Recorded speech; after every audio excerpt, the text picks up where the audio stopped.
আসসালামু আলাইকুম প্রিয় দর্শক, ওয়ার্ল্ড ভিউ 24 এর আন্তর্জাতিক সংবাদে আপনাকে স্বাগতম। আমি সাইদুর রহমান। শুরুতেই জানিয়ে দিব আজকের গুরুত্বপূর্ণ সংবাদ শিরোনাম, এরপর থাকছে বিস্তারিত। নিষেধাজ্ঞা কার্যকরের আগে যুক্তরাষ্ট্রে বন্ধ হয়ে গেল টিকটক।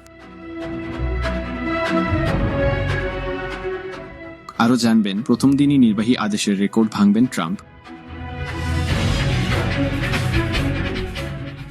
গাজায় যুদ্ধবিরতিতে দেরি, ইসরায়েলি হামলায় নিহত ৮।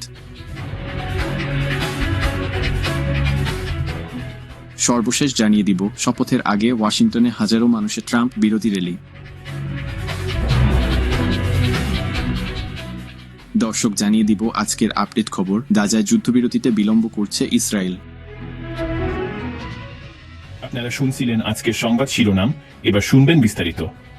তার আগে ছোট্ট একটি অনুরোধ দর্শক, যদি ভিডিওটি আপনাদের ভালো লাগে তাহলে অবশ্যই লাইক দিন, আপনার মতামত জানাতে কমেন্ট করুন, শেয়ার করুন এবং নতুন আপডেট পেতে চ্যানেলটি সাবস্ক্রাইব করে রাখুন।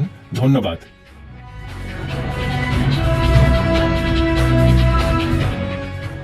যুক্তরাষ্ট্রের নিষেধাজ্ঞা কার্যকরের আগেই জনপ্রিয় ভিডিও শেয়ারিং অ্যাপ টিকটক বন্ধ হয়ে গেছে।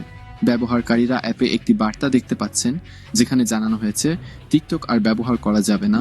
এই পরিস্থিতি মার্কিন প্রেসিডেন্ট ডোনাল্ড ট্রাম্পের নতুন শপথ গ্রহণের আগে দেখা দিয়েছে। রোববার ১৯ জানুয়ারি বিবিসির এক প্রতিবেদনে জানানো হয়, ট্রাম্প দায়িত্ব গ্রহণের পর টিকটকে ৯০ দিনের সময় দিতে পারেন।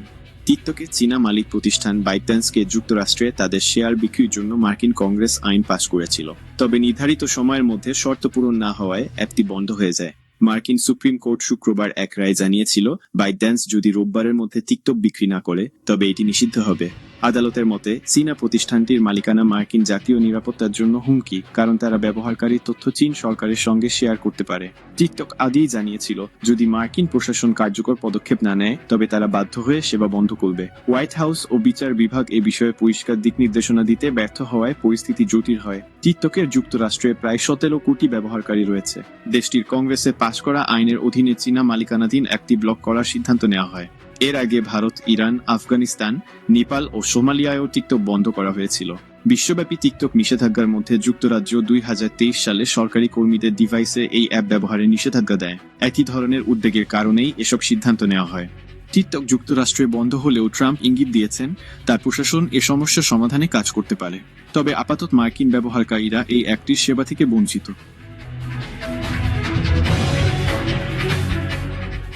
যুক্তরাষ্ট্রের প্রেসিডেন্ট হিসেবে শপথ গ্রহণের পর প্রথম দিনেই রেকর্ড সংখ্যক নির্বাহী আদেশ জারি করবেন ডোনাল্ড ট্রাম্প।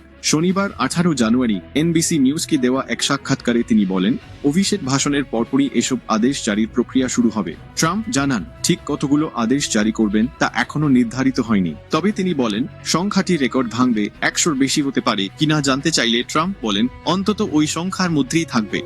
ডোনাল্ড ট্রাম্প তার নির্বাহী আদেশগুলোর মাধ্যমে বিদায়ী প্রেসিডেন্ট জো বাইডেনের প্রশাসনের অনেক নীতি বাতিল করবেন বলে ধারণা করা হচ্ছে। বিশেষ করে অভিবাসন সহ অন্যান্য বিষয়ে তার প্রথম দিন থেকেই কঠোর পদক্ষেপ নেওয়ার ঘোষণা রয়েছে। ট্রাম্প তার প্রথম দিন থেকেই ব্যাপক হারে অন্তর্ভুক্ত অভিবাসীদের বিতরণের পরিকল্পনার কথা জানিয়েছেন। তিনি বলেন, এই প্রক্রিয়া খুব দ্রুত শুরু হবে, তবে কোন কোন শহরে এটি শুরু হবে সে বিষয়ে কোনো নির্দিষ্ট তথ্য দেননি। তার কথায়, শহরগুলো সম্পর্কে বলতে পারছি না, কারণ পরিস্থিতি এখনো পরিবর্তিত হচ্ছে, তবে শিগগির আপনারা এটি দেখতে পাবেন। সাম্প্রতিক অভিষেক অনুষ্ঠানগুলো সাধারণত ক্যাপিটল ভবনের সামনে অনুষ্ঠিত হলেও এবারের অনুষ্ঠান ইনডোরে আয়োজনের সিদ্ধান্ত নেওয়া হয়েছে। ওয়াশিংটনে শীতল আবহাওয়ার কারণে এই সিদ্ধান্ত নেওয়া হয়েছে বলে জানিয়েছেন ট্রাম্প। তিনি বলেন, আমার মনে হয় এটি সঠিক সিদ্ধান্ত। অতিরিক্ত ঠান্ডার কারণে এটি অনেক মানুষের জন্য ঝুঁকিপূর্ণ হতে পারত।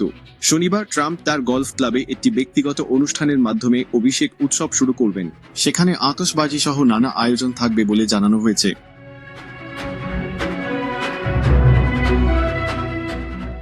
ফিলিস্তিনের অবরুদ্ধ গাজায় যুদ্ধবিরতি কার্যকর হতে বিলম্ব হওয়ায় উপত্যকাটিতে ড্রোন হামলা চালিয়েছে ইসরায়েলি সেনাবাহিনী। এতে অন্তত ৮ জন নিহত এবং ২৫ জন আহত হয়েছেন। ফিলিস্তিনি সিভিল ইমার্জেন্সি সার্ভিসের বরাতে রোববার ১৯ জানুয়ারি এক প্রতিবেদনে এ তথ্য জানিয়েছে ব্রিটিশ বার্তা সংস্থা রয়টার্স।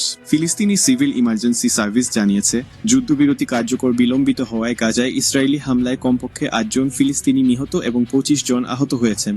এর আগে যুদ্ধবিরতি চুক্তি অনুযায়ী প্রথম ধাপে যেসব জিম্মিদের মুক্তি দেওয়া হবে তাদের নামের তালিকা না দেওয়া পর্যন্ত গাজায় যুদ্ধবিরতি শুরু হবে না বলে জানান ইসরায়েলি প্রধানমন্ত্রী বেনিয়ামিন নেতানিয়াহু। রোববার বেনিয়ামিন নেতানিয়াহুর কার্যালয় এক বিবৃতিতে জানিয়েছে, প্রধানমন্ত্রী ইসরায়েলি প্রতিরক্ষা বাহিনীকে নির্দেশ দিয়েছেন যতক্ষণ না হামাস মুক্তি দিতে চাওয়া জিম্মিদের তালিকা দিচ্ছে ততক্ষণ পর্যন্ত যুদ্ধবিরতি শুরু হবে না। স্থানীয় সময় সকাল 8:30 থেকে যুদ্ধবিরতি কার্যকর হওয়ার কথা। এর কিছুক্ষণ পরেই এক বিবৃতিতে হামাস কারিগরি ত্রুটির কারণে জিম্মিদের নামের তালিকা হস্তান্তরে বিলম্ব হচ্ছে বলে জানিয়েছে। বিবৃতিতে আরও বলা হয়েছে, হামাস যুদ্ধবিরতি চুক্তির প্রতি প্রতিশ্রুতিবদ্ধ। প্রসঙ্গত, গত বুধবার 15 জানুয়ারি যুক্তরাষ্ট্র, মিশর ও কাতারের মধ্যস্থতায় যুদ্ধবিরতি চুক্তিতে সম্মত হয় হামাস ও ইসরায়েল। আজ রোববার ১৯ জানুয়ারি স্থানীয় সময় সকাল 8:30 থেকে যুদ্ধবিরতি ও বন্দি বিনিময় চুক্তি কার্যকর হওয়ার কথা ছিল।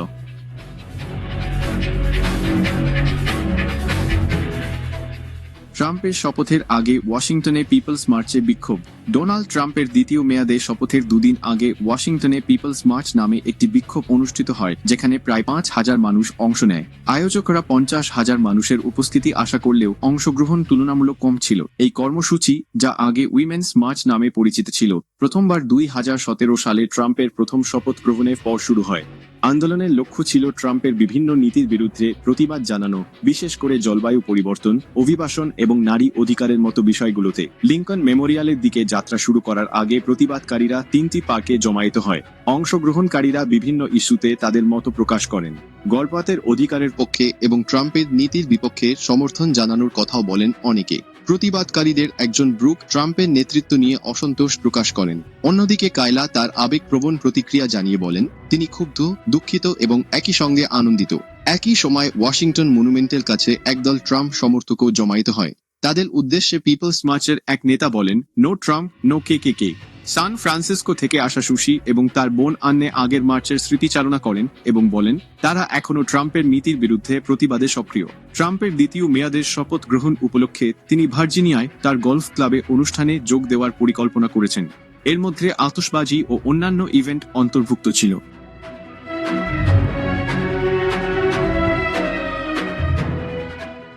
এখনো শুরু হয়নি গাজা ইসরায়েল যুদ্ধবিরতি। নির্ধারিত সময় থেকে ১ ঘন্টার বেশি অতিবাহিত হয়ে গেলেও যুদ্ধবিরতি কার্যকর হয়নি। ইসরায়েল বলছে মুক্তি দেওয়া হবে এমন জিম্মি ব্যক্তিদের তালিকা হামাস প্রকাশ না করা পর্যন্ত যুদ্ধবিরতি শুরু করবে না তারা। খবর কাতার ভিত্তিক সংবাদ মাধ্যম আল জাজিরার। এর আগে ফিলিস্তিনির স্বাধীনতাকামী সংগঠন হামাস জানিয়েছে, তানিকনি সমস্যার কারণে মুক্তি পেতে যাওয়া জিম্মি ব্যক্তিদের তালিকা প্রকাশ করতে দেরি হচ্ছে। এরপর নেতানিয়াহুর দপ্তরের পক্ষ থেকে এক বিবৃতিতে বলা হয়, প্রধানমন্ত্রী সামরিক বাহিনীকে জানিয়ে দিয়েছেন যে নির্ধারিত সময় যুদ্ধবিরতি কার্যকর করার প্রক্রিয়া শুরু হচ্ছে না, যতক্ষণ না হামাসের পক্ষ থেকে প্রতিশ্রুতি অনুযায়ী মুক্তি দিতে যাওয়া জিম্মি ব্যক্তিদের তালিকা দেওয়া হবে ততক্ষণ এটি কার্যকর করা হবে না। গতকাল শনিবার গাজায় যুদ্ধবিরতির চুক্তি অনুমোদন দেয় ইসরায়েলের মন্ত্রিসভা। এর মধ্য দিয়ে গাজায় দীর্ঘ ১৫ মাস ধরে চলা রক্তক্ষয়ের অবসান হওয়ার পথ খুলছে বলে আশা করা হচ্ছিল। ৩ ধাপে কার্য করার কথা রয়েছে এই চুক্তি। এর মধ্যে প্রথম ধাপ হবে ৪২ দিনের,